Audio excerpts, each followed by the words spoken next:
Hey guys, welcome back to my channel of JRF Nisha insights. तो जैसे कि आपको पता है कि अभी हम क्या कर रहे हैं, अभी हमने टीचिंग एप्टीट्यूड के 2023 के पीवाईक्यू की सीरीज स्टार्ट की हुई है, जिसमें मैं आपको पीवाईक्यू तो करवाती हूँ बट डिटेल एक्सप्लेनेशन के साथ करवाती हूँ। एक पीवाईक्यू है, उसके अंदर जितने भी कॉन्सेप्ट, जितने भी टर्म्स आई हुई है, उन सबको मैं अच्छे से डिटेल स्टडी करवाती हूँ आपको। तो अभी तक हमने इस सीरीज में तीन तीन पार्ट की वीडियो बनाई है। फर्स्ट पार्ट में 11 PYQ with detail explanation concepts करवाए थे, और फिर आगे भी मैंने 20-25 इतने क्वेश्चंस करवा के अभी तक अपने टोटल 40 क्वेश्चंस हो चुके हैं। तो आई होप कि आपने बाकी के 3 पार्ट्स अभी देख लिए होंगे। अगर नहीं देखे हैं तो कोई बात नहीं, इस वीडियो के बाद में आप जाके पहले के 3 पार्ट्स और देख लेना। ठीक है, तो उनमें मैंने एकदम अच्छे से एक एक चीज़ को समझाया है, एक एक टर्म्स को समझाया है, सारे कॉन्सेप्ट्स को डीपली स्टडी करवाया है। तो कहीं से भी आपका क्वेश्चन आ जाए तो आप इजीली अटेम्प्ट कर सकते हो। ठीक है, तो अभी हम स्टार्ट करते हैं, ज़्यादा टाइम नहीं लूँगी मैं। 41th क्वेश्चन से। ठीक है, इसमें क्या बोला है कि जो एंट्री बिहेवियर होता है ना, वो क्या इम्प्लाई करता है, वो कहता है एक्टिविटी और रिस्पॉन्स, वो वाली एक्टिविटी, वो वाली रिस्पॉन्स ऑफ लर्नर, किसी स्टूडेंट का, after the completion of teaching learning process. ये कहता है जो एंट्री बिहेवियर होता है, या एक्टिविटी होती है, या रिस्पॉन्स होता है किसी लर्नर का, वो टीचिंग प्रोसेस करने के बाद में होता है, टीचिंग प्रोसेस कंप्लीट होने के बाद में होता है। और terminal behaviour implies the activity of learner prior, यानी कि पहले टू टीचिंग लर्निंग प्रोसेस, कि जो टर्मिनल बिहेवियर होता है वो टीचिंग लर्निंग प्रोसेस होने से पहले होता है। तो ये दो स्टेटमेंट दे रखी है, अपने को बताना है इसमें से कौन सी सही है कौन सी गलत है। ठीक है, तो मैं 3 तक काउंट करूंगी, आपको इसका आंसर बताना है। First, 1, 2 and 3। तो इसका आंसर आ जाएगा दोनों इनकरेक्ट है। क्यों? क्योंकि एंट्री बिहेवियर बोला है। एंट्री बिहेवियर कब होता है? वो होएगा टीचिंग प्रोसेस से पहले। ठीक है, एंट्री बिहेवियर कब होएगा? After the completion of teaching लिखा हुआ है इसने, आफ्टर नहीं आएगा, बिफोर होएगा। टीचिंग प्रोसेस से पहले होता है ना एंट्री बिहेवियर। टीचर है वो पढ़ाने से पहले देखेगा कि मुझे किस टाइप से एंट्री करनी है, मतलब कि कैसे प्रेजेंट करना है अपने आइडियाज़ को, सारी स्ट्रेटेजी प्लान वगैरह पहले बनाता है ना, ये बिफोर आना था। और टर्मिनल बिहेवियर, टर्मिनल का देखो, टर्मिनल का मतलब क्या होता है? कोई किसी चीज़ को ख़त्म कर देना, समाप्त कर देना। तो वो कब होएगा? वो इसमें बोल रखा है टीचिंग प्रोसेस से पहले होएगा, जबकि ये कब होता है? ये होता है एंड में होता है। कब होता है? एंड में। ठीक है, अब करते हैं हम next question. The objective of memory level of teaching. Memory level of teaching किसने दिया था? साथ साथ हम कॉन्सेप्ट भी करते जाएंगे पीवाईक्यू के, और जो इंपॉर्टेंट टर्म है वो भी लिखती जाऊंगी मैं। ठीक है, हर्बर्ट ने दिया था मेमोरी लेवल ऑफ टीचिंग। तो मेमोरी लेवल ऑफ टीचिंग का क्या ऑब्जेक्टिव है? टू डेवलप रैशनल और क्रिटिकल थिंकिंग अमोंग स्टूडेंट। ये कहता है कि मेमोरी लेवल ऑफ टीचिंग है, उसका क्या उद्देश्य होता है कि हम स्टूडेंट में ना रैशनल और क्रिटिकल थिंकिंग को डेवलप करें। स्टेटमेंट 1 ये कहता है। तो ये क्या सही है, क्या ये गलत है, ये आपको बताना है। The objective of reflective level of teaching. Reflective level कौन सा होता है? थर्ड। और ये किसने दिया था? हंट ने दिया था। हंट। इसकी ability to develop independent thinking and decision making among student. और ये कहता है सेकंड स्टेटमेंट कि रिफ्लेक्टिव लेवल की टीचिंग क्या कहती है कि स्टूडेंट इंडिपेंडेंट सोच के और अपने डिसीजन है वो खुद ले सके। क्या ये सही है? इन दोनों में से आपको बताना है कौन सा सही है कौन सा गलत है। ठीक है, तो मैं फिर से 3 तक काउंट करूंगी, 1, 2 एंड 3। तो इसमें आएगा पहला गलत है और दूसरा सही है।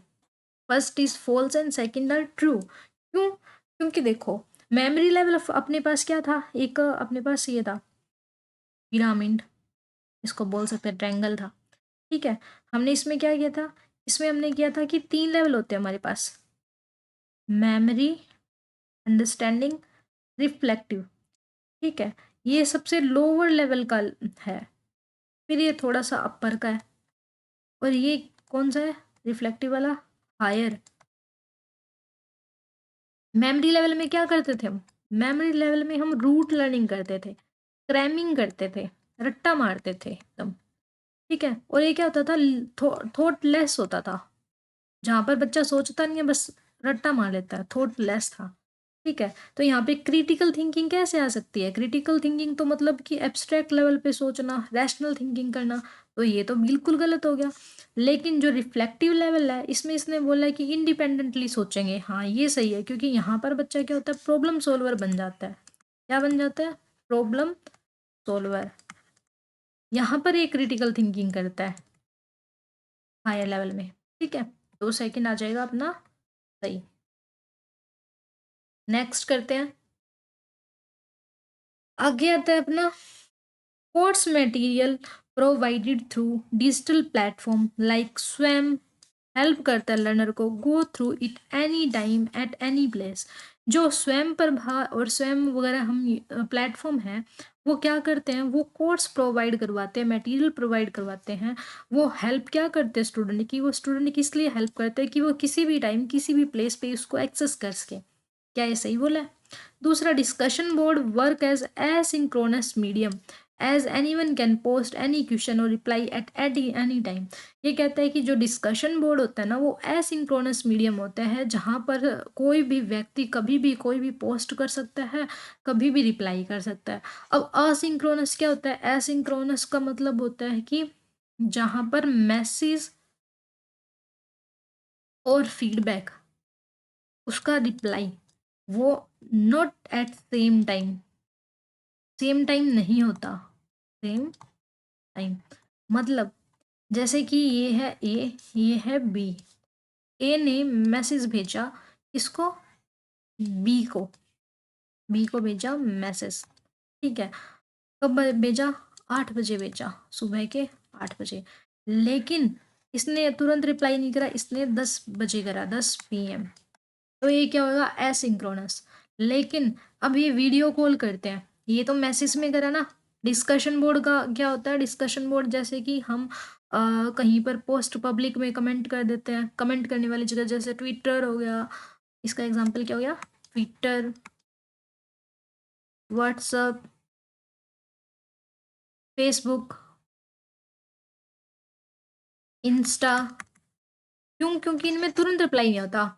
ऐसे नहीं है कि हम आपस में बात कर रहे हैं तो हो जाएगा तुरंत रिप्लाई, लेकिन हमेशा तो तुरंत रिप्लाई नहीं होता ना।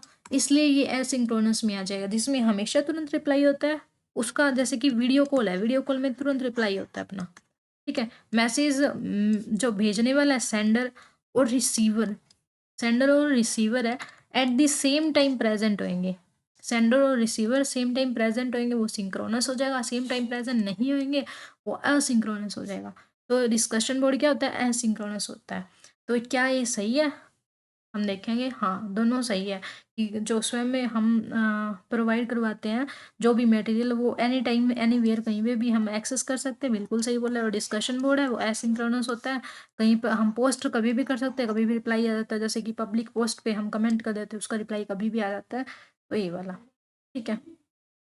अब करते हैं 44 वाला क्वेश्चन।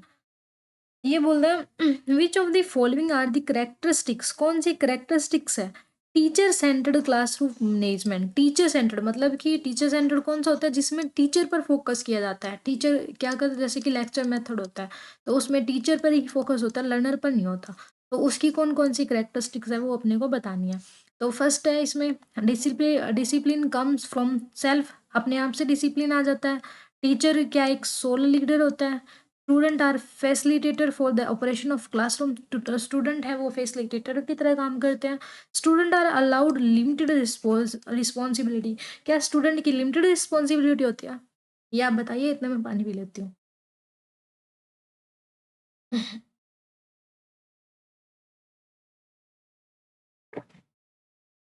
अब इसमें क्या बोला है? टीचर सेंटर्ड क्लासरूम का।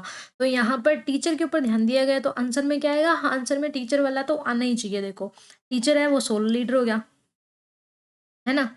तो बी तो अपना आया आएगा। बी जिसमें नहीं है उसको कट कर दो, इसमें भी नहीं है, इसमें भी नहीं है, कट हो गया। अब देखते हैं हम, इसमें भी है और इसमें भी है, इन दो में से अपने को देखना है। तो student are allowed limited responsibility, जहाँ पर टीचर सेंटर्ड होएगा ना, तो वहाँ पर स्टूडेंट की क्या होता है? स्टूडेंट का पार्टिसिपेशन, उसकी रिस्पॉन्सिबिलिटी लिमिटेड होती है। तो इट मीन्स डी भी आएगा। बी और डी किस में है? बी और डी इसमें है। अब हम देख लेते हैं ए आ सकता है क्या? वो देखते हैं। ए में क्या बोला, discipline comes from self, discipline अपने आप से आता है। अब ये किसकी बात करें, यहाँ पर कोई भी कंफर्मेशन नहीं है, तो हम क्या करेंगे, बी और डी आंसर इसका सही हो जाएगा। कि टीचर है, टीचर सेंटर्ड मेथड में टीचर ही तो मेन बंदा होएगा, सोलो लीडर होएगा। दूसरा जो स्टूडेंट है उसका पार्टिसिपेशन कम से कम होएगा, रिस्पॉन्सिबिलिटी कम से कम होएगी। ठीक है, अब हम पढ़ते हैं नेक्स्ट क्वेश्चन। अब नेक्स्ट क्वेश्चन में क्या बोला है, a person solve linear equation, एक पर्सन है वो लीनियर इक्वेशन को सोल्व करता है in algebra for a number of days. Algebra की इक्वेशन सोल्व करता है कुछ दिनों तक, बिकम्स प्रोग्रेसिवली मोर इफिशिएंट, और ज़्यादा अच्छी तरीके से इफिशिएंट बन जाता है इन सोल्विंग लीनियर प्रॉब्लम, उन प्रॉब्लम को सोल्व करने में। He not only becomes more accurate, वो इतना एक्यूरेट ही नहीं बनता बल्कि in his work but also solve the problem much faster. मतलब ऐसे एक बंदा है, वो काफ़ी टाइम से, एक स्टूडेंट है, वो काफ़ी टाइम से एक अलजेब्रा की लीनियर प्रॉब्लम को सोल्व कर रहा है और दिन प्रतिदिन लगातार अच्छी तरीके से सोल्व करने लग रहा है। अब वो ऐसा बन गया है कि वो प्रॉब्लम को सोल्व नहीं कर रहा बल्कि फास्ट कर रहा है, बहुत ज़्यादा फास्ट करने लग रहा है। प्रोग्रेसिव इंप्रूवमेंट हो रही है, मतलब लगातार उसमें इंप्रूवमेंट हो रही है। तो इस प्रोसेस को क्या बोलेंगे, बताओ। इस प्रोसेस को बोलेंगे लर्निंग टू लर्न, क्योंकि देखो वो कई दिनों से प्रैक्टिस कर रहा है, ठीक है, सीखे जा रहा है, सीखे जा रहा है। अब क्या उसने क्या सीख लिया, पहले उसने सीखा कि आंसर निकालना है, अब उसने क्या सीखा कि मच फास्टर, और ज़्यादा फास्ट करना है। तो वो क्या करने लग रहा है, लर्न ही करे जा रहा है कब से, लर्निंग टू लर्न, सीखने के लिए सीखना सीखना। जनरलाइजेशन मतलब अप्लाई करना, ट्रांसपोर्ट मतलब कि एक से दूसरी जगह ट्रांसफर करना, आइडेंटिफिकेशन मतलब कि पहचानना। ठीक है, हम नेक्स्ट क्वेश्चन करते हैं। विच of the following statement best describe lecture method, lecture method of teaching को कौन बेस्ट डिस्क्राइब करता है, वो अपने को बताना है। लेक्चर मेथड में क्या होता है, लेक्चर मेथड में टीचर होता है, वही मेन मेन बंदा होता है। तो आप बताइए क्या आएगा। थीम बेस्ड इंटरेक्शन होती है स्टूडेंट के बीच में, या लार्ज नंबर ऑफ आइडियाज होते हैं स्टूडेंट के बीच में, या कंटेंट डिलीवरी इन लूसिड मतलब आसानी से कंटेंट बस दिया जाता है, या फिर स्मॉल स्टेप प्रेजेंटेशन दी जाती है विद फीडबैक के साथ में। तो इसका आंसर हो जाएगा सेकंड, कि कंटेंट को डिलीवर किया जाता है लूसिड वे में, मतलब कि इजी वे में, सरल भाषा में। तो साफ ही पता चल रहा है लेक्चर मेथड का मतलब क्या होता है, एक टीचर आएगा, ये रहा टीचर, ठीक है, और ये क्या देगा, यहाँ पर छोटे छोटे बच्चे बैठे हैं, उनको बस लेक्चर देगा कंटिन्यू। यहाँ पर आइडियाज़ कैसे बनेंगे, ज़्यादा लार्ज नंबर ऑफ आइडिया कहाँ से आएंगे, स्टूडेंट का तो इन्वॉल्वमेंट होता ही नहीं है, तो आइडियाज़ नहीं आएंगे। इंटरेक्शन भी नहीं होएगा, थीम बेस्ड भी नहीं होएगा क्योंकि टीचर सेंटर्ड है। दूसरा, फीडबैक तो होता ही नहीं क्योंकि स्टूडेंट की इन्वॉल्वमेंट नहीं होती, तो ये सारे गलत हो जाएंगे। सेकंड सही हो गया। अब 47th करते हैं। डीडी ज्ञान दर्शन है वो एक सेंटर ऑन टेलीविजन चैनल है, सेंटर मतलब गवर्नमेंट के द्वारा, फ्रॉम दूरदर्शन केंद्र और इग्नू के द्वारा। DTH channel are using the GSAT-15 satellite for programme telecast in Swayam Prabha. तो आप बताओ इसने क्या बोला है, सही बोल रहा है क्या, मतलब ये बोल रहा है कि डीडी ज्ञान दर्शन है वो सेंटर के द्वारा ऑन किया गया टेलीविजन चैनल है जो कि टेलीकास्ट करता है दूरदर्शन केंद्र को और इग्नू को। और सेकंड स्टेटमेंट कहती है कि डीटीएच चैनल है वो GSAT-15 का यूज़ करते हैं टेलीकास्ट करने के लिए स्वयं प्रभा को। तो बताइए दोनों सही है या फिर क्या है। फर्स्ट फॉल्स है, सेकंड ट्रू है। क्यों, डीडी ज्ञान दर्शन है वो सेंटर ऑन तो है, लेकिन टेलीकास्ट फ्रॉम दूरदर्शन केंद्र इग्नू के द्वारा नहीं है, ये गलत हो गया। ठीक है, और सेकंड क्वेश्चन क्या कहता है, सेकंड सही कहता है क्योंकि GSAT-15 के द्वारा ही किया गया ना स्वयं प्रकाश प्रभा से टेलीकास्ट, तो दूसरा सही है अपना। नेक्स्ट करते हैं। Cognitive apprenticeship is a relationship which an expert stretches the support a novice understanding of and the use of cultural skill। ये क्या कहते हैं, जो कोग्निटिव अप्रेंटिसशिप है ना, वो एक ऐसा रिलेशनशिप है जहाँ पर एक एक्सपर्ट है, वो क्या करता है, एक नौ सिखिया होता है, देखो नौ सिखिया, उसकी समझ और उसका जो सोशल स्किल है ना, उसके यूज़ का वाइडर यूज़ करेगा उसका, और उसका समर्थन करेगा, यानी कि उसको सपोर्ट करेगा। ठीक है, जहाँ कोग्निटिव अप्रेंटिसशिप है वो एक ऐसा रिलेशनशिप है जहाँ पर एक्सपर्ट क्या करता है, स्ट्रेच करता है ज़्यादा ज़्यादा, मतलब उसको और ज़्यादा स्ट्रेच का मतलब होता है कि और किसी की हम स्किल्स को ना और ज़्यादा निखारने के लिए और ज़्यादा बढ़ावा देते हैं, सपोर्ट करते हैं। नोविस मतलब कि नौ सीखा बंदा होता है जो नया नया सीखना स्टार्ट कर रहा है, तो उसको और ज़्यादा बढ़ावा देंगे और ज़्यादा उस पर खिंचाव देंगे ताकि और ज़्यादा वो सीखे सीखे। तो अंडरस्टैंडिंग कैसी होनी चाहिए उसकी और स्किल का कैसे यूज़ करेगा उसके लिए, क्या ये सही बोल रहा है? Scaffolding is a technique of changing the level of support from a low skilled person to more skilled person. ठीक है, स्कैफोल्डिंग एक ऐसी टेक्निक है जो क्या करती है, कम कम स्किल वाले पर्सन के द्वारा मोर स्किल वाले पर्सन को सपोर्ट दिया जाता है। क्या ये प्रोसेस है? ये बताइए आप। तो इसमें आ जाएगा फर्स्ट तो सही है बट सेकंड गलत है। क्यों? क्योंकि कॉग्निटिव अप्रेंटिसशिप का तो मैंने आपको बता ही दिया था, हिंट दे दिया था कि एक्सपर्ट है, वो नए सीखने वाले को सपोर्ट प्रोवाइड करेगा, उसको ज़्यादा से ज़्यादा बढ़ावा देगा कि कल्चरल स्किल को सीखे, अंडरस्टैंडिंग सीखे। लेकिन स्कैफ होल्डिंग वो एक टेक्निक है चेंजिंग द लेवल सपोर्ट, यहाँ तक तो सही है कि सपोर्ट का लेवल चेंज करता है स्कैफ होल्डिंग, लेकिन यहाँ पर क्या बोला है कि लो लेवल पर्सन है वो मोर स्किल्ड पर्सन को देगा। लो लेवल का जो पर्सन होएगा मतलब कि जिसके पास कम नॉलेज होएगी, जिसके पास कम नॉलेज होएगी, लो नॉलेज वाला या फिर लेस नॉलेज वाला पर्सन है, वो मोर नॉलेज वाले पर्सन को उसको देगा, ये कह रहा है सपोर्ट, जबकि गलत है। लो नॉलेज वाला मान लो स्टूडेंट और मोर स्किल मतलब ज़्यादा नॉलेज वाला कौन है, टीचर। तो क्या स्टूडेंट टीचर को सपोर्ट देगा? नहीं, यहाँ पर आना चाहिए था मोर लेवल वाला, मतलब मोर नॉलेज वाला, हायर नॉलेज वाला जो पर्सन है वो देगा लो नॉलेज वाले पर्सन को, तो होएगा ये। ठीक है, तो यहाँ पर क्या लिखा है, यहाँ पर उल्टा लिखा है। यहाँ पर क्या आना चाहिए था, यहाँ पर आना चाहिए था मोर स्किल्ड पर्सन इसको देगा लो स्किल वाले को। ठीक है, अब नेक्स्ट पढ़ते हैं, अरे इसकी वो कर पढ़ते हैं हम एक्सप्लेनेशन, क्या दे रखा है कि जो कोग्निटिव अप्रेंटिसशिप है वो एक टीचिंग स्ट्रेटेजी है। ठीक है, जिसको हम कोग्निटिव अप्रेंटिसशिप बोलते हैं, बिल्कुल सही है। ये क्या करती है, pupils in developing complex skill, ये ना बच्चों में, स्टूडेंट में ना कॉम्प्लेक्स स्किल स्किल स्किल मतलब कि क्षमता, क्षमता एबिलिटी, स्किल को डेवलप करती है एंड रीजनिंग को डेवलप करती है। ये फोकस किस पे करती है, ये है रीजनिंग। क्या क्या करती है, स्किल को डेवलप करेगी और रीजनिंग को डेवलप करेगी। ठीक है, focus on bringing internal thought process into open so they observe and learn by student। ये क्या कहती है, फोकस करती है कि इंटरनल थॉट टास्क के अंदरूनी उनके अंदर विचार आ सके और वो कोई भी चीज़ को आसानी से ऑब्जर्व करे और उसको सीखे बच्चे। अनलाइक ट्रेडिशनल जो अप्रेंटिसशिप होती थी जहाँ पर, वहाँ पर क्या कॉन्सेंट्रेट करते थे हम, फिजिकल डिमांडेड स्किल और ट्रेड्स का, कि जो फिजिकली डिमांडिंग स्किल होती है ना उस पे फोकस किया जाता था।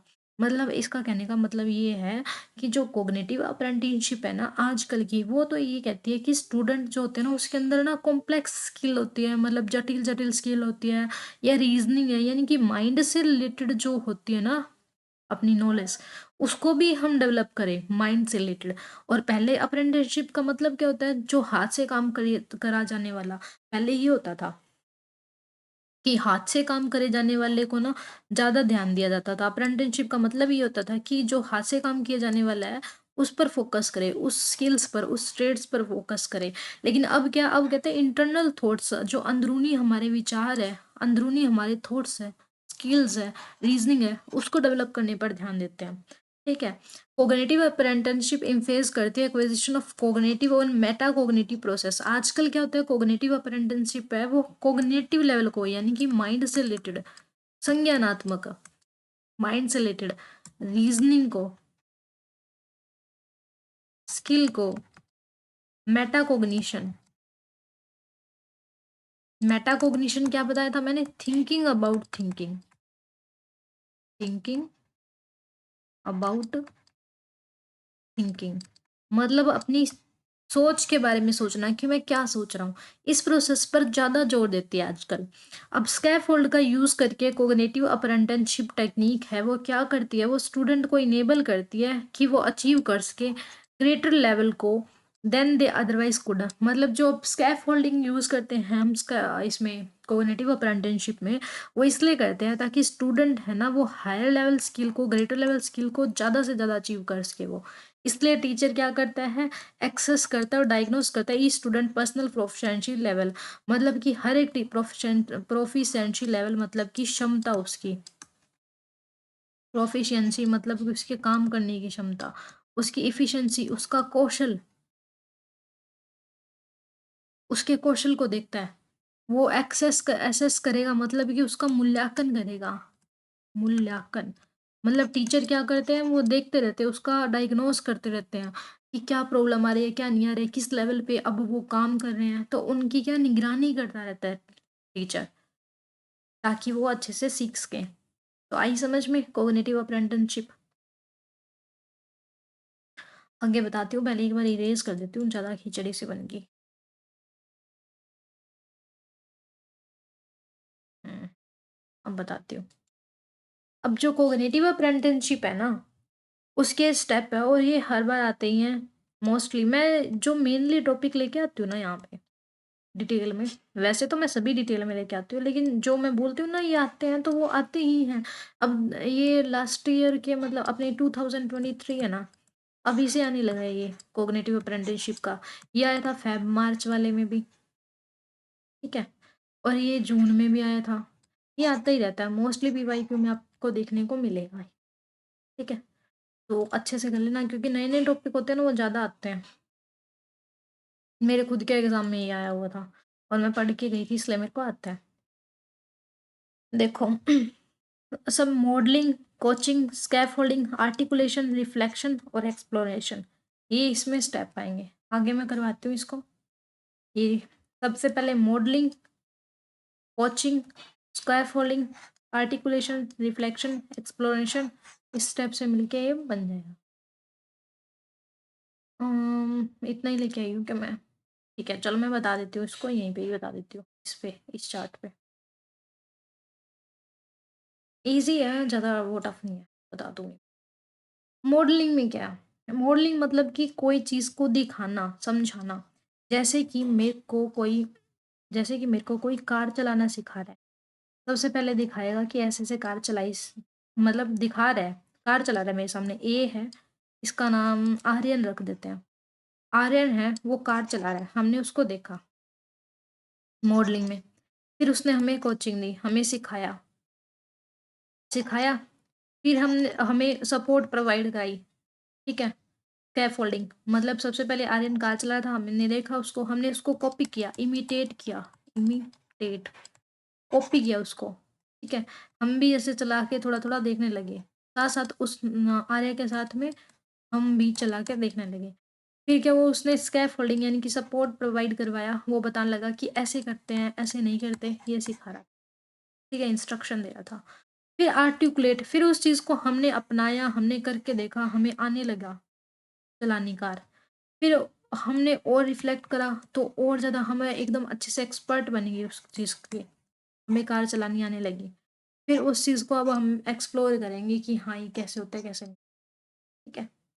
कॉग्निटिव अप्रेंटिसशिप में ऐसे ही होता है। सबसे पहले क्या होता है, मॉडलिंग, फिर कोचिंग, फिर स्कैफोल्डिंग, फिर आर्टिकुलेशन, फिर रिफ्लेक्शन और एक्सप्लोरेशन।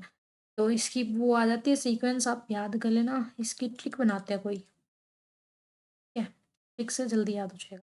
देखते हैं बना के। पानी पी लेती हूँ, आप देखो इतने ट्रिक सोचो।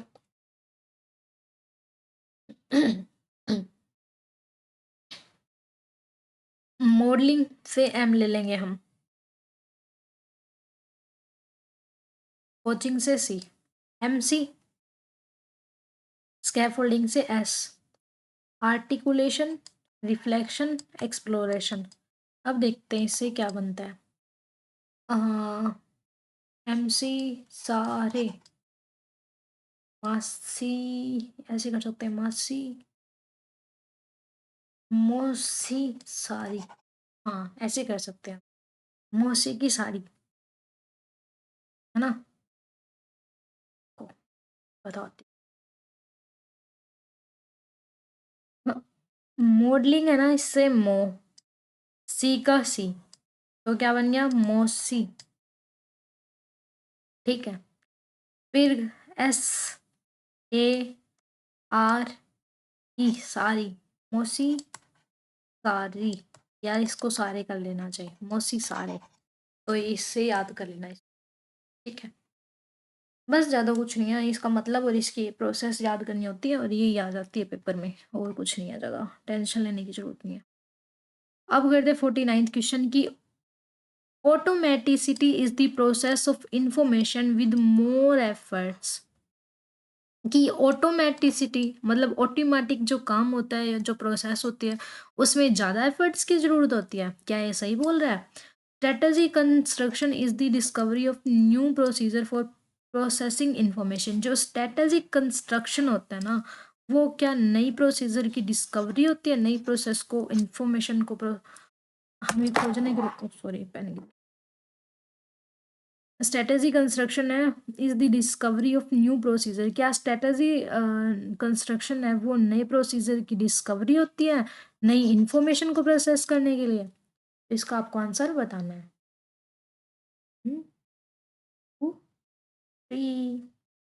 फर्स्ट इनकरेक्ट है और सेकंड है वो सही है। क्यों? साफ ही पता चल रहा है, ऑटोमेटिसिटी बोल रहा है इसमें। ये ऑटोमेटिक जो प्रोसेस होती है ना, उसमें ज़्यादा एफर्ट लगते हैं। बिल्कुल गलत। ऑटोमेटिक अगर कोई चीज़ होएगी तो अपने को कॉमन सेंस से पता है, ऑटोमेटिक कोई चीज़ होएगी तो लेस एफर्ट लगेंगे ना, लेस एफर्ट। एक मिनट।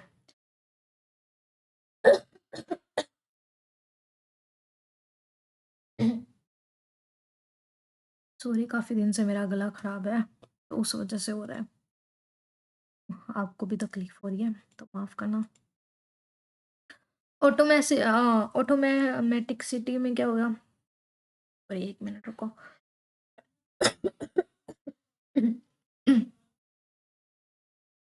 गले की वजह से काफ़ी प्रॉब्लम्स आ रही है मेरे को भी और आप सबको भी, क्योंकि आप पढ़ रहे हो तो बीच बीच में डिस्टरबेंसेस हो रही है और मेरे को बोलने में तकलीफ हो रही है। बट आप कोई नहीं, एडजस्ट कर लेना, कुछ दिन में सही हो जाएगा मेरा। टैबलेट्स खा रही हूँ मैं। ऑटोमेटिक सिटी में क्या होएगा कि लेस एफर्ट्स लगाने पड़ते हैं अपने को, क्योंकि कोई काम ऑटोमेटिक होएगा तो कम एफर्ट लगाने पड़ेंगे, अगर हमें खुद से करना पड़ेगा तो ज़्यादा एफर्ट लगाएंगे। स्ट्रेटजी कंक्लूजन में हम क्या करते हैं कि नई नई प्रोसीजर निकालते हैं, हम कहते हैं ना मेरी तो नई स्ट्रेटजी है ये, तो ये बिल्कुल सही है। ठीक है। अब हम करते हैं 50th क्वेश्चन। 50 वाला क्या बोलता है कि SMART stand for problem based learning में। प्रॉब्लम बेस्ड लर्निंग में स्मार्ट का मतलब क्या होता है? स्मार्ट, इसका मतलब बताइए आप। मैं 3 तक काउंट करती हूँ। 1 2 3। इसका मतलब है special multimedia arena. Special multimedia arena for refine thinking. ये तो याद ही करना पड़ेगा, इसका वो कोई नहीं है कॉन्सेप्ट। फिर भी मैं समझा देती हूँ। स्मार्ट का मतलब स्पेशल या स्पेसिफिक, मेजरेबल, अचीवेबल, रेलिवेंट और टाइम बाउंड। ठीक है। टाइम बेस्ड भी हो सकता है, टाइम बाउंड भी हो सकता है, तो इतना कुछ नहीं है। इसका स्मार्ट का एस का मतलब स्पेशल यानी कि स्पेसिफिक। ठीक है। एम का मतलब मीजरेबल, मापने योग्य होना चाहिए। प्रॉब्लम बेस्ड लर्निंग है ना ये, प्रॉब्लम बेस्ड लर्निंग, है ना? प्रॉब्लम बेस्ड लर्निंग में एस का मतलब कि प्रॉब्लम कैसी हो, प्रॉब्लम ऐसी हो कि स्पेसिफाई हो, जिसको स्पेसिफाई किया जा सके। दूसरा मेजरेबल, मापने योग्य हो। तीसरा जिसका सॉल्यूशन निकल सके, जिसको हम अचीवेबल, अचीवेबल जिसको हम माप सके, अचीव कर सके, माप सके और अचीव कर सके। और इसका यहाँ पे अरीना भी आ जाता है, अरीना। ठीक है, तो अरीना भी ठीक है। रेलिवेंट होनी चाहिए प्रॉब्लम, आर से रेलिवेंट। ऐसे नहीं हो प्रॉब्लम कुछ भी उठा के दे दे, नहीं, रेलिवेंट होना चाहिए। और टाइम बेस्ड होनी चाहिए, टाइम बाउंड टाइम बेस्ड एक ही बात है। टाइम बेस्ड होनी चाहिए। तो स्मार्ट का मतलब स्पेशल, मेजरेबल, अरीना या फिर अचीवेबल, रेलिवेंट, टाइम बेस्ड। ठीक है, तो ये है स्मार्ट की फॉर्म। अब और बताती हूँ आगे।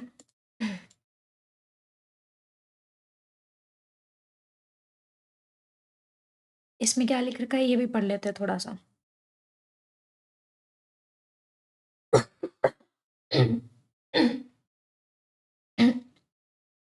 सॉरी सॉरी सॉरी, फिर से प्रॉब्लम हो रही है खांसी की वजह से।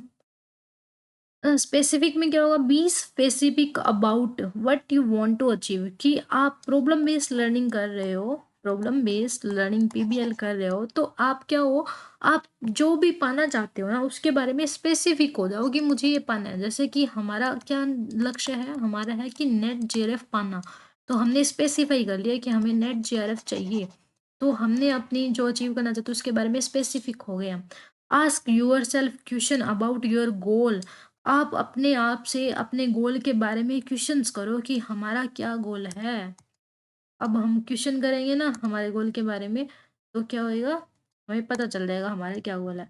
तो आस्क यूर सेल्फ, अपने आप से पूछो कि आपका क्या गोल है, कि हु, क्या गोल है, what, when, where and why, कब, क्या, कैसे, क्यों, ये सब चीज क्वेश्चन करो अपने आप से, स्पेसिफाई करो चीजों को।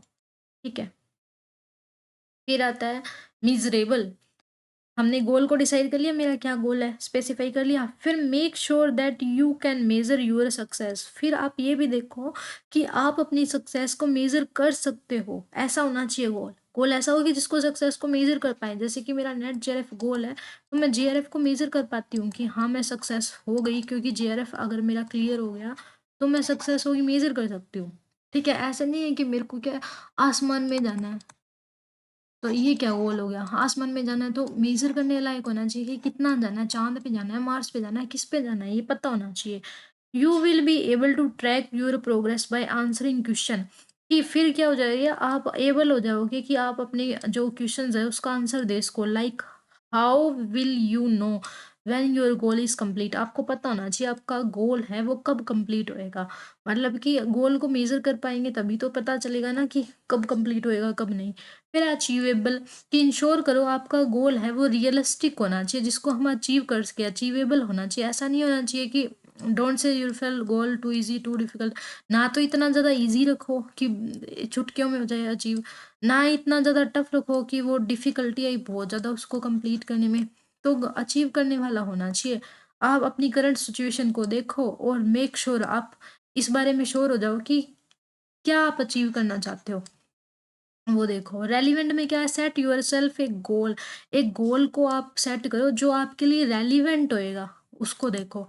ठीक है, और टाइम बेस्ड में क्या, assign a start end date you goal to encourage, फिर आप देखो एक डेट को आप असाइन करो और उसके बाद में आप अपने आप को इनकरेज करो कि आप टाइम पे इस डेडलाइन पे, मतलब कि 2025 तक मेरे को जॉब लगना है, 2023 तक मेरे को जॉब लगना है, एक टाइम को फिक्स कर लो, एक डेडलाइन क्रिएट कर लो। ठीक है, think about what you can do today, आप सोचो कि आप आज क्या कर सकते हो, कल क्या कर सकते हो, कुछ मंथ में क्या कर सकते हो आपके गोल को अचीव करने के लिए। ठीक है, the word specify, measurable, achievable, relevant and time based smart की फुल फॉर्म है। इसका मतलब होता है कि क्लियर स्ट्रेटजी बनाओ स्टूडेंट अपने गोल को, टारगेट्स को अचीव करने के लिए स्मार्ट का यूज करके। ठीक है, तो स्मार्ट किसके लिए दिया गया है, स्मार्ट इसलिए दिया है कि जो स्टूडेंट है ना वो अपनी स्ट्रेटेजी अच्छी से बनाए और अपने गोल को, टारगेट को अचीव कर सके, इसलिए ये दिया गया है स्मार्ट। ठीक है, ये देखो, देखा कि क्लियर इजिली स्टेट एक अच्छी स्ट्रेटेजी बनाओ ताकि स्टूडेंट अपने गोल को, टारगेट को स्मार्ट का यूज करके है वो अचीव कर सके, और एजुकेटर कॉन्सेंट्रेट कर सके रियल लेसन पे, स्टूडेंट है वो भी लर्निंग अच्छे अच्छे से कर सके, समझ सके असाइनमेंट जो दिया उसको। ठीक है, अब 50 क्वेश्चन करते हैं, 51 sorry. Which of the following is the national coordinator of swum, swum का नेशनल कोऑर्डिनेटर कौन है for non technical graduation under graduate equation. अभी देखो यहाँ पर क्या बोला है, non technical under graduation, non technical under graduation वाला कौन सा है जो स्वयं का कोऑर्डिनेटर है, तो वो कौन सा हो गया सीईसी। यूजीसी कौन सा, यूनिवर्सिटी ग्रांट कमीशन। एनसीईआरटी क्या, national coordination national council education research technology, NPTEL हो गया, वो टेक्निकल के लिए हो गया, मतलब टीचर ट्रेनिंग के लिए शायद ये, इसका मैं देख के बता दूंगी आप।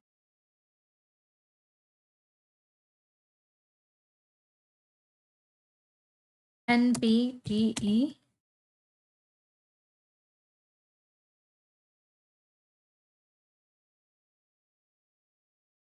भी बताती हूँ, देखे एनपीटीईएल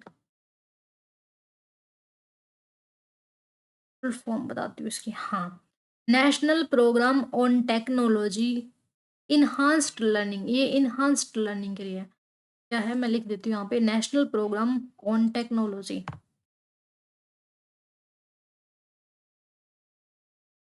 एनपीटीई, नेशनल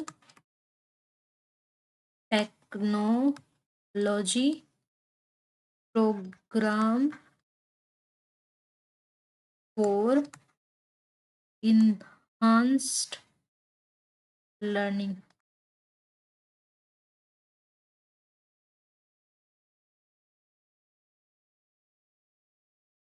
एक सेकेंड रुको, थोड़ा सा आगे पीछे लिख दिया मैंने इसका, एनपीटीईएल का अच्छे से लिख देती हूँ। नेशनल प्रोग्राम ऑन टेक्नोलॉजी है, नेशनल प्रोग्राम ऑन टेक्नोलॉजी, थोड़ा सा गलत हो गया, इसको मैं दोबारा से लिख देती हूँ। नेशनल प्रोग्राम, पी है ना पहले, programme on technology for in, आगे देख ही लेती हूँ मैं, गलत ना हो जाए, टेक्नोलॉजी इन्हांस्ड लर्निंग, फोर नहीं है, इन्हांस्ड ही है सीधा, इसलिए मैंने बोला देख ही लेती हूँ, गलत ना हो जाए।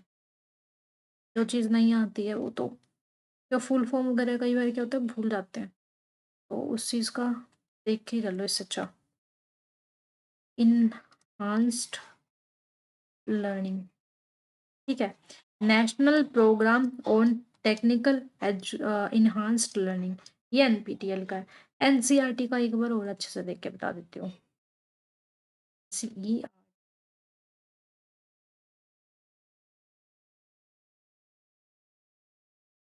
ये है national council, council of educational research and training, national council of research, मैं लिख देती हूँ इसको, national council of educational research training, ये हो गया एनसीईआरटी का, ठीक है, आया समझ में। अब करते हैं नेक्स्ट, आई होप कि आपको समझ में आ गया होगा अच्छे से, इसको भी क्लीन कर देते। आप सोचोगे साथ साथ क्यों करती है, वो इसलिए करती हूँ क्योंकि फिर स्क्रीनशॉट वगैरह किसी को लेना होएगा ना, दिक्कत।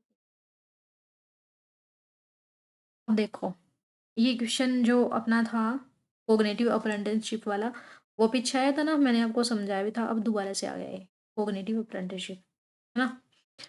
सीक्वेंस मैंने क्या बोला था, उसका सीक्वेंस पूछते हैं, जो 6 प्रोसेस बताई थी आपकी कि इसके, वो एक ऐसे था बना हुआ, नहीं बताऊंगी क्योंकि फिर आपको पता चल जाएगा।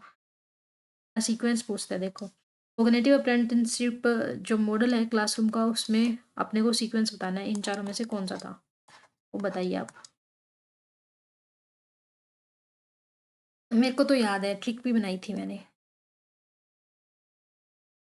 ओ सी, सारी, मौसी की सारी, तो मॉडलिंग, आगे modelling, coaching, scaffolding, articulation, reflecting और एक्सप्लोरेशन। तो इसमें देखो मॉडलिंग कहाँ पे, modelling, coaching, scaffolding, articulation, reflection और एक्सप्लोरेशन, तो इसमें कौन सा आंसर आ गया, फर्स्ट आ गया, है ना, ये हो गया अपना आंसर, एम ओ सी, मौसी सारी, कर दिया ना मैंने एकदम इजी आपको। मेरे साथ रहोगे तो ऐसी ट्रिक मिलेगी आपको, इसलिए मेरे से पढ़ो कि अच्छे से ट्रिक से आपको अच्छे से याद हो जाए, कोई प्रॉब्लम ना आए। 2 और क्वेश्चन करेंगे उसके बाद में हम वाइंड अप कर देंगे क्लास को, 55 तक क्वेश्चन हो जाएँगे अपने, ठीक है? हमने स्टार्ट किए थे 41 से लेके, हाँ 15 क्वेश्चन बहुत है आज के लिए। देखो, अब करवाती हूँ, which of the following statement best best describe formative and evaluation. Formative evaluation को कौन-सा बेस्ट डिस्क्राइब करता है वो अपने को बताना है, ठीक है? फॉर्मेटिव का कल भी आपको बताया था, बताओ। एक टीचर है अवार्ड देता grades to student after having transacted transacted the course work, या फिर टीचर क्लैरिफाई करता है डाउट्स को स्टूडेंट को itself in the class, class में ही। ओवरऑल परफॉर्मेंस स्टूडेंट की रिपोर्ट की जाती है पेरेंट्स को आफ्टर 6 मंथ के, या teacher give marks to student in final examination at the end of the year. बताओ फॉर्मेटिव में कौन सा आएगा? तो इसका आंसर है सेकंड, फॉर्मेटिव में आएगा कि क्लास में ही स्टूडेंट का डाउट को सोल्व कर देता है टीचर वो, क्योंकि फॉर्मेटिव का क्या मतलब होता है? During the class, during the class, ठीक है, दोबारा लिख देती हूँ, ड्यूरिंग दी क्लास।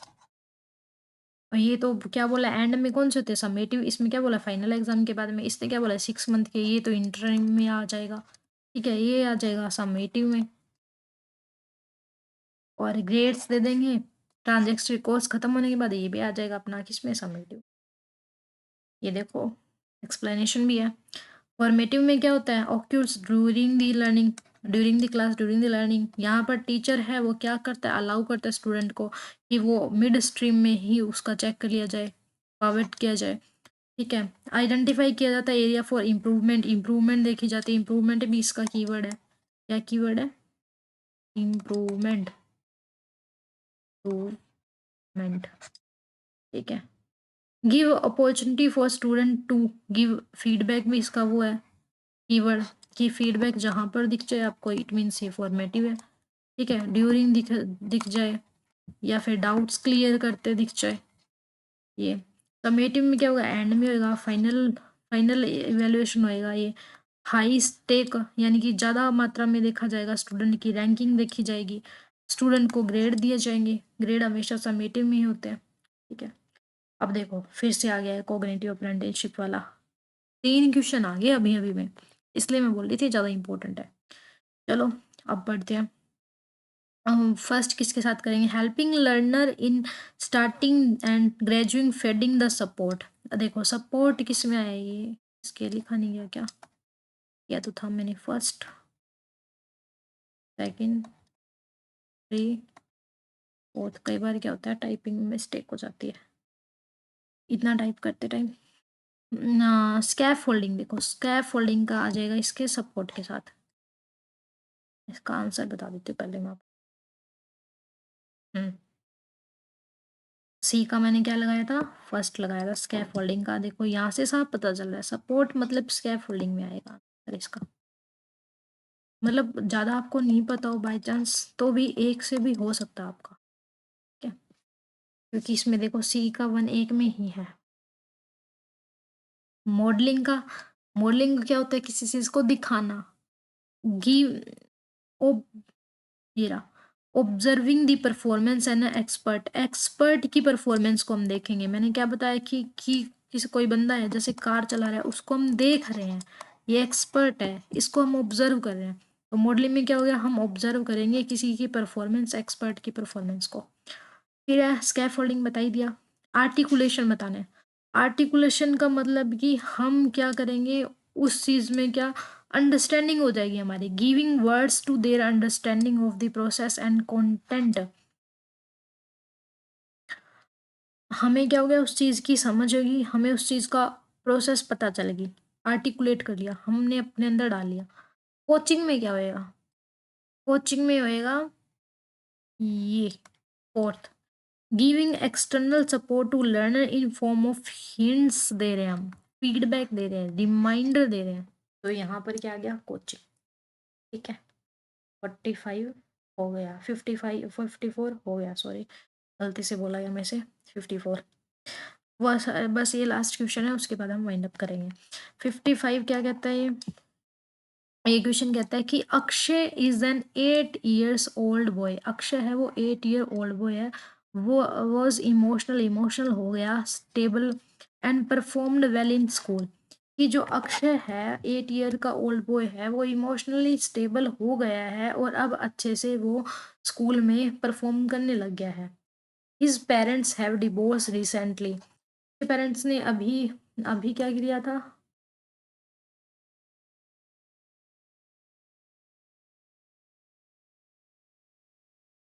मैंने ना डिजिटल पेन इसका कुछ दब गया था इस वजह से। हाँ, ये कहता है कि अक्षय 8 साल का है और इमोशनली स्टेबल हो गया है और अब अच्छे से परफॉर्म करने लग गया है। उसके पेरेंट्स ने अभी रिसेंटली डिवोर्स लिया था। ड्यू टू दिस, इस वजह से ही has become a very an anxious child. इसकी वजह से वो काफ़ी चिंतित बच्चा बन गया है। वट कैन अक्षय टीचर, उसका अक्षय का टीचर उसको हेल्प करने के लिए, उसकी एग्जाइटी को दूर करने के लिए, उसकी चिंता को कम करने के लिए क्या कर सकता है, ये अपने अपने को बताना है। कि उसका टीचर उसको स्ट्रक्चर और organisational tool for his choices, कि वो उसका जो टीचर है उसको उसकी चॉइस के टूल्स वगैरह प्रोवाइड कर सकता है, या फिर उसको इमोशनल स्टेट में ही अकेला छोड़ सकता है, या फिर उसकी एंजाइटी को दूर करने के लिए उसकी काउंसलिंग कर सकता है, या फिर उसकी प्रॉब्लम के बारे में कि वो इतना एक्शन अनकॉन्शियस है, या फिर उसके उसको वो चिंतित है, उसके बारे में दूसरों को बताएगा। ये अपने को बताना है, इसका क्या आंसर आएगा। मतलब दूसरों को जा बताएगा अक्षय की हालत के बारे में, या फिर उसकी एंग्जाइटी दूर करेगा, या फिर वो इमोशनल उसको अकेला छोड़ के चला जाएगा, या फिर उसको टूल प्रोवाइड कराएगा स्ट्रक्चर वे में। वो बताना आपको। संरचना संगठनात्मक उपकरण। तो इसका आंसर आ जाएगा कि उसकी एंग्जाइटी दूर करने के लिए ना वो उसको काम करवाएगा। ये क्या हो रहा है?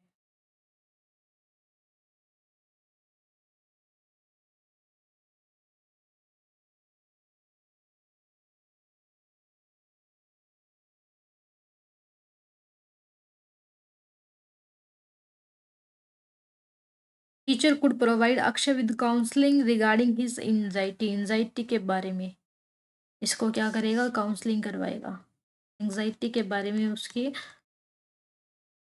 और ये क्या गलती से इसके निशान लग गया? ये नहीं है, ये नहीं आएगा। ये गलती से टाइपिंग में मिस्टेक होगी, ये नहीं है।